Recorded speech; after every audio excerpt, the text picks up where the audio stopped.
Tema 4. Movimiento de líquidos ideales, parte 1. Las ecuaciones de Navier-Stokes, por ahora, nos han proporcionado la ecuación de continuidad y la ecuación de cantidad de movimiento. Tenemos, por tanto, 4 ecuaciones y 5 incógnitas: la presión, las 3 componentes de la velocidad y la densidad. Si estamos trabajando con un líquido, emplearemos que la densidad es constante para cerrar el problema. Tendremos que el problema mecánico y el problema térmico estarán desacoplados. Si estamos trabajando con un gas, emplearemos la ecuación de la energía, lo que introduce una incógnita adicional, la temperatura. Usando la ecuación de estado, cerramos el problema. En cualquiera de los dos casos, el problema es muy complejo. Tenemos derivadas temporales, derivadas espaciales y términos no lineales. Hay que simplificar. Veamos cómo quedan las ecuaciones de Navier-Stokes en el caso de un líquido. La ecuación de continuidad queda reducida a divergencia de v igual a 0 y cantidad de movimiento resulta ρ parcial de v con respecto del tiempo más ρv divergencia de v igual a menos el gradiente de p más mu laplaciana de v más ρ f sub m.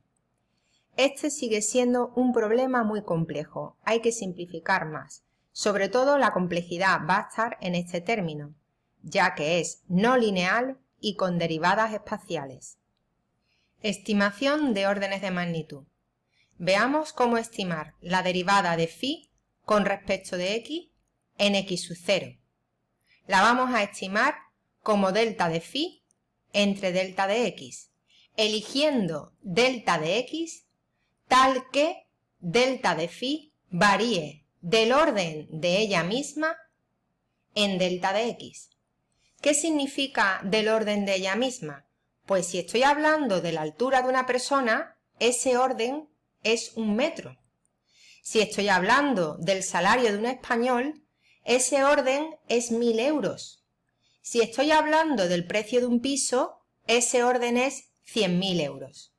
Imaginemos que tenemos la función del gráfico que en una distancia L pasa de phi sub 0 a 4 phi sub 0 y quiero calcular el valor de la derivada de phi con respecto de x en x sub 0. Según acabamos de decir, tenemos que buscar un delta de x tal que delta de phi varíe del orden de ella misma. Ese delta de x es L. Y en L la función phi pasa de phi sub 0 a 4 phi sub 0, es decir, varía 3 phi sub 0, que es aproximadamente lo mismo que phi sub 0 partido por L. 1 es lo mismo que 2, que 3 o que 5, no es lo mismo que 1.000.000. Si quisiéramos calcular la derivada segunda de phi con respecto de x en x sub 0, calcularíamos primero la derivada con respecto de x y luego la volveríamos a derivar. Esto es aproximadamente igual a 3 phi sub 0 entre L al cuadrado, que es aproximadamente igual a phi sub 0 entre L al cuadrado. Fijaros en que no es phi sub 0 al cuadrado entre L al cuadrado. Esto sería la estimación de la derivada de phi con respecto de x en x sub 0 al cuadrado, pero no la derivada segunda. Veamos un ejemplo de cómo estimar órdenes de magnitud. Tenemos una tubería cilíndrica de diámetro d mucho menor que L. U es la componente horizontal de la velocidad y V la componente vertical. El diámetro pasa de valer d a la entrada a valer d medios a la salida. Supondremos que el perfil de velocidades es plano, excepto en una región muy delgada pegada a la pared que se denomina capa límite delta. En la capa límite la velocidad pasa de valer 0 por la condición de adherencia a tomar el valor que tenga que tomar. Para calcular la parcial de u con respecto de x, he de buscar una longitud horizontal en la que u varíe del orden de ella misma, esa longitud es L. A la entrada el diámetro vale D y a la salida el diámetro vale D medios.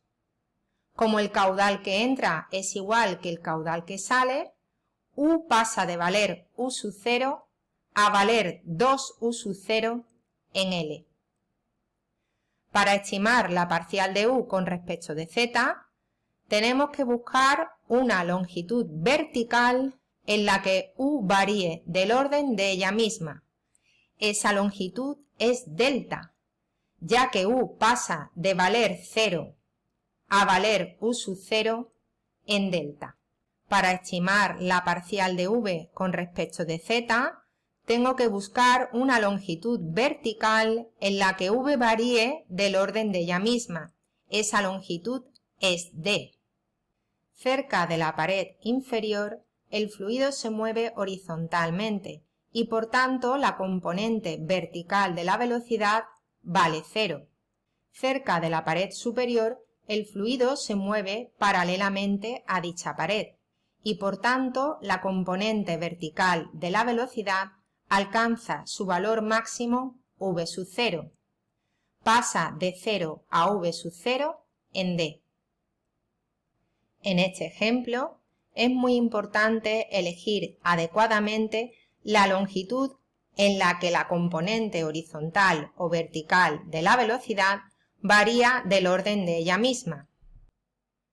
Para el caso de un líquido, U sub 0 y V sub 0 son del orden de 1 metro por segundo. El espesor de la capa límite, delta, es del orden de 1 milímetro.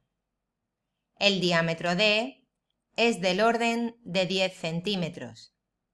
Y la longitud L es del orden de 100 metros. Si dividimos U sub 0 o V sub 0 entre delta, el orden de magnitud es de 10 elevado a 3. Si dividimos U sub 0 o V sub 0 entre D, el orden de magnitud es 10. Por último, si dividimos U sub 0 o V sub 0 entre L, el orden de magnitud es de 10 elevado a menos 2. Como podemos comprobar, estos tres números son muy diferentes y por ello es importante a la hora de estimar órdenes de magnitud elegir correctamente la longitud correspondiente. La ecuación de continuidad para líquidos proporciona que la parcial de U con respecto de X más la parcial de V con respecto de Z es 0. La parcial de U con respecto de X se puede estimar como U sub 0 entre L y la parcial de V con respecto de Z como V sub 0 entre D. Ambos números han de ser del mismo orden puesto que sumados dan 0. Despejando, obtenemos que V sub 0 es del orden de U sub 0 por D entre L, que sabemos por el enunciado que ha de ser mucho menor que U sub 0. Esto significa que el movimiento es casi unidireccional y por ello cuando en un problema aparezca algo del tipo D mucho menor que L, podremos asumir que el movimiento es casi unidireccional.